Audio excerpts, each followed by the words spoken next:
Hello everybody, welcome back to my YouTube channel. My name is Vatika Singh and in today's video we will know how to make a lesson plan in commerce. But before starting this video, we would like to say something to you. Please like and share this video and subscribe my channel Vatika Singh and don't forget to put on the notification bell so that you don't miss the upcoming videos. तो चलिए friends, हम इस video को start करते हैं। Commerce में lesson plan बनाने के लिए आपको लिखना होता है पाठ योजना। इसको हम हेडिंग या टैग लाइन कहते हैं, या बिल्कुल ही बीचों बीच सेंटर में बोर्ड में बहुत ही सुंदर ढंग से आपको इसको लिखना होता है। उसके बाद आप लिखते हो विद्यालय का नाम। आप जिस भी विद्यालय से अपना बीएड बीटीसी डीएलए कर रहे होते हैं उस विद्यालय का आपको यहाँ पे नाम लिखना होता है। उसके बाद आप लिखते हो दिनांक। जिस भी डेट को आप अपनी पाठ्य योजना बनाते हो उस डेट को आपको यहाँ पे दिनांक में लिखना होता है। उसके बाद आप लिखते हो विषय। जिस भी विषय में आप अपनी पाठ्य योजना बना रहे होते हैं उस विषय को आपको विषय में लिखना होता है। जैसा कि आप यहाँ पे देख रहे होंगे, हमने विषय में लिखा हुआ है कॉमर्स, यानी कि हम कॉमर्स विषय में पाठ्य योजना बना रहे हैं। उसके बाद आप लिखते हो चक्र। बच्चों को पढ़ाने के दौरान आपका जो भी पीरियड होता है उसी पीरियड को आपको चक्र में लिखना होता है। जैसा कि आप यहाँ पे देख रहे होंगे, हमने चक्र में सेकंड लिखा हुआ है, यानी कि बच्चों के पढ़ाने का पीरियड यहाँ पे हमारा सेकंड है। उसके बाद आप लिखते हो कक्षा। आप जिस भी कक्षा के लिए पाठ्य योजना बना रहे होते हैं उस कक्षा को आपको कक्षा में लिखना होता है। जैसा कि आप यहाँ पे देख रहे होंगे, हमने कक्षा में लिखा हुआ है 12th, यानी कि हम 12th क्लास के लिए पाठ्य योजना बना रहे हैं। उसके बाद आप लिखते हो उप विषय। यहाँ पे हमारा उप विषय अकाउंट है, इसलिए हमने उप विषय में अकाउंट्स को लिखा हुआ है। अगर आपका उप विषय है तो आप लिखोगे, अदरवाइज़ आप उप विषय नहीं लिखोगे। उसके बाद आप लिखते हो अवधि। टीचिंग के दौरान आपको टीचिंग करने के लिए जो भी समय दिया जाता है उसी समय को, उसी टाइम को, उसी ड्यूरेशन को आपको अवधि में लिखना होता है। जैसा कि आप यहाँ पे देख पा रहे होंगे, हमने अवधि में लिखा हुआ है 35 मिनट्स, यानी कि टीचिंग करने के लिए हमें यहाँ पे 35 मिनट्स मिला हुआ है, इसलिए हमने अवधि में 35 मिनट्स को लिखा हुआ है। उसके बाद आप लिखते हो प्रकरण। यहाँ पे हमारा प्रकरण है नौकरी, इसलिए हमने प्रकरण में नौकरी को लिखा हुआ है। प्रकरण से मैं आपको बता दूं कि यह जो प्रकरण होता है यह पाठ का नाम ही होता है। इसको बिल्कुल ही बीचों बीच सेंटर में बोर्ड में और बहुत ही सुंदर ढंग से आपको इसको लिखना होता है। उसके बाद आप एक ऐसी सीधी लाइन खींच देते हैं, इसे हम ब्लैक बोर्ड एंट्री, इसे हम विषय का इंडेक्स भी कहते हैं। इस ब्लैक बोर्ड एंट्री में, इस विषय के इंडेक्स में हमने आपको विषय के बारे में संक्षिप्त में सारी जानकारी आपको यहाँ पे दे दी है। उसके बाद आप लिखते हो सामान्य उद्देश्य। तो पहले मैं आपको यह बता दूं कि यह सामान्य उद्देश्य क्या होता है। यह जो सामान्य उद्देश्य होता है, जो विषय आप बच्चे को पढ़ाने जा रहे हैं उससे बच्चा क्या सीखेगा उसे ही हम सामान्य उद्देश्य कहते हैं और उसे ही हम सामान्य उद्देश्य में लिखते हैं। सामान्य उद्देश्य में हम अपने विषय से रिलेटेड 5, 6, 7, 8 पॉइंट्स हम अपने विषय के बारे में लिखते हैं। एक इम्पॉर्टेंट और महत्वपूर्ण जानकारी मैं आपको यहाँ पे सामान्य उद्देश्य के बारे में दे दूँ। जैसे कि आप कॉमर्स की 20 पाठ्य योजना बना रहे हो तो आप अपने कॉमर्स की 20 पाठ्य योजना में यही सामान्य उद्देश्य आप बार बार लिख सकते हैं। यहाँ पे हमारा सामान्य उद्देश्य में पहला पॉइंट्स है, छात्रों में कॉमर्स विषय के प्रति रुचि जागृत करके नौकरी के विषय में जानकारी प्रदान करना होता है। दूसरा पॉइंट्स यहाँ पे हमारा है सामान्य उद्देश्य में, छात्रों को नौकरी के व्यवहारिक ज्ञान को समझने योग्य बनाना। तीसरा पॉइंट्स हमारा यहाँ पे सामान्य उद्देश्य में है, छात्र को नौकरी संबंधी चार्ट का प्रदर्शन करने योग्य बनाना। चौथा पॉइंट्स हमारा यहाँ पे सामान्य उद्देश्य में है, छात्रों को नौकरी के महत्व को समझने योग्य बनाना। पांचवा पॉइंट्स हमारा यहाँ पे सामान्य उद्देश्य में है, छात्रों को नौकरी से होने वाले लाभ व हानि से अवगत कराना तथा विस्तृत जानकारी प्रदान करना। उसके बाद आप लिखते हो विशिष्ट उद्देश्य। तो पहले मैं आपको बता दूं कि यह विशिष्ट उद्देश्य क्या होता है और ये कितने प्रकार के होते हैं। जो पाठ आप बच्चों को पढ़ाने जा रहे हैं उससे बच्चा क्या सीखेगा उसे ही हम विशिष्ट उद्देश्य कहते हैं और उसे ही हम विशिष्ट उद्देश्य में लिखते हैं। विशिष्ट उद्देश्य हमारे 3 प्रकार के होते हैं। पहला होता है हमारा ज्ञानात्मक उद्देश्य, दूसरा होता है हमारा बोधात्मक उद्देश्य, तीसरा होता है हमारा कौशलात्मक उद्देश्य। इन तीनों उद्देश्यों में लगभग आपको 2-2 पॉइंट्स लिखने होते हैं। तो यहाँ पे हमारा ज्ञानात्मक उद्देश्य में पहला पॉइंट्स हमारे यहाँ पे है, छात्रों को नौकरी का प्रत्याश्रमण कराना। दूसरा पॉइंट्स हमारा यहाँ पे है, छात्रों को नौकरी को स्मरण करने योग्य बनाना। बोधात्मक उद्देश्य में पहला पॉइंट्स हमारा यहाँ पे है, छात्रों को नौकरी की व्याख्या करने योग्य बनाना। दूसरा पॉइंट्स हमारा बोधात्मक उद्देश्य में है, छात्रों को नौकरी को समझने योग्य बनाना। कौशलात्मक उद्देश्य में पहला पॉइंट्स हमारा यहाँ पे है, छात्रों को नौकरी के विषय में तथ्यों का संकलन करने योग्य बनाना। दूसरा पॉइंट्स हमारा कौशलात्मक उद्देश्य में है, छात्रों को नौकरी से होने वाले लाभ व हानि को समझने योग्य बनाना। उसके बाद आप लिखते हो सहायक सामग्री। तो पहले मैं आपको बता दूं कि यह सहायक सामग्री क्या होता है। बच्चों को पढ़ाने के दौरान जो भी टॉपिक समझाने के लिए आप ब्लैक बोर्ड पे जिन सामग्री का यूज करके आप बच्चों को वह टॉपिक समझाते हो, उसी सामग्री को हम सहायक सामग्री कहते हैं। और सहायक सामग्री के रूप में आप लिख सकते हो चाक, डस्टर, लपेट, श्यामपट्ट, प्रकरण से संबंधित सहायक सामग्री आदि। उसके बाद आप लिखते हो पूर्व ज्ञान। तो पहले मैं आपको बता दूं कि यह पूर्व ज्ञान क्या होता है।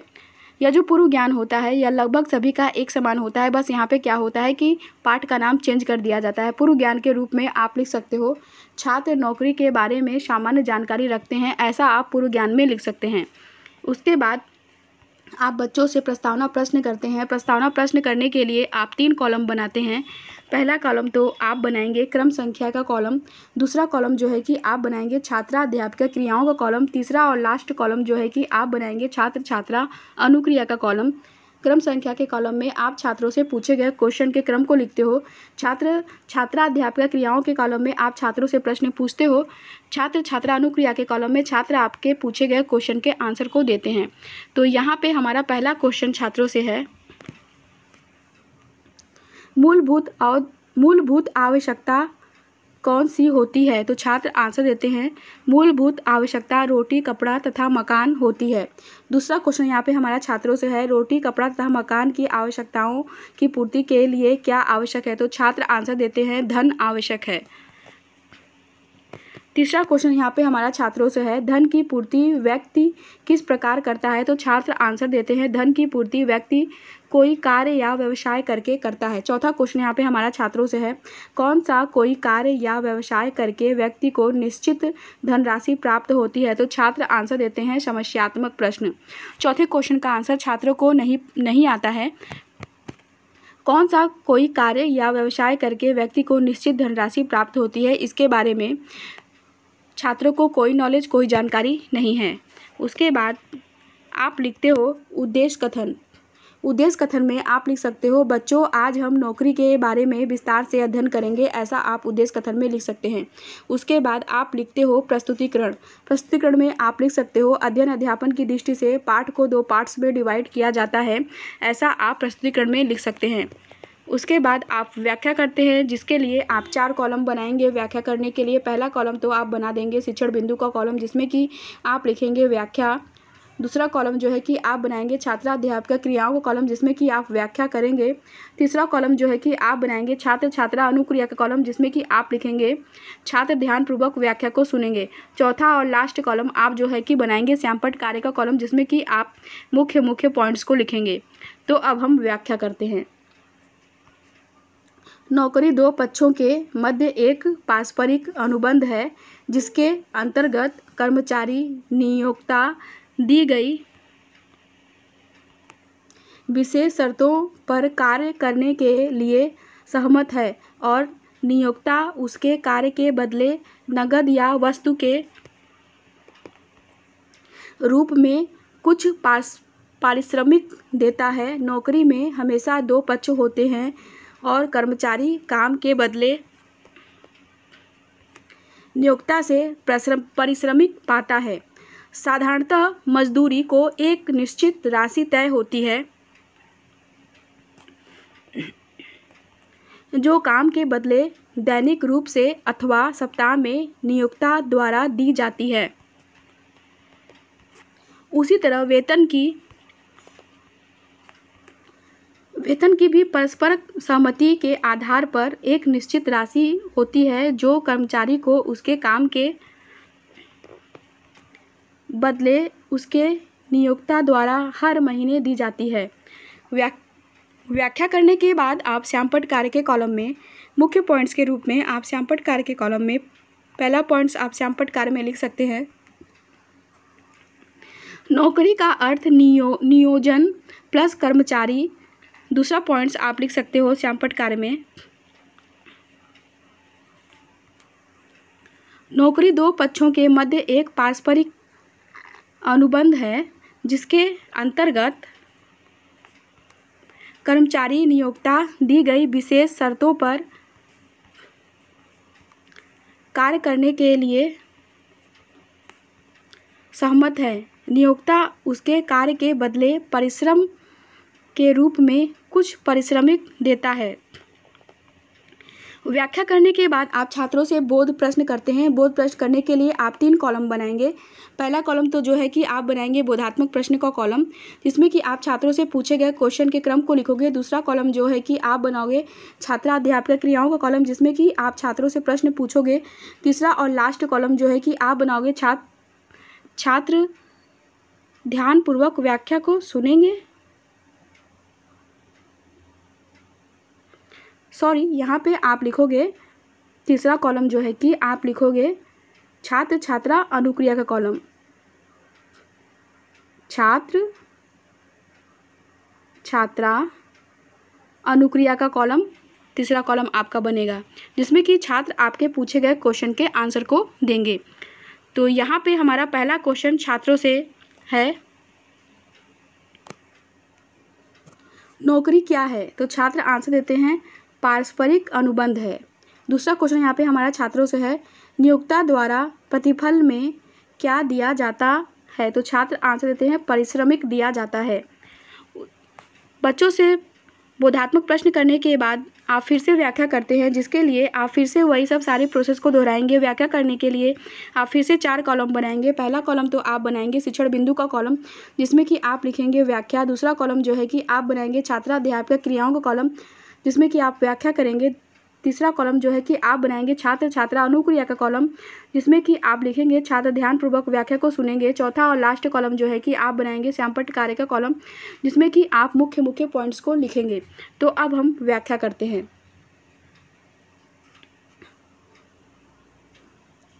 पहला, 2 पक्ष नौकरी के मामले।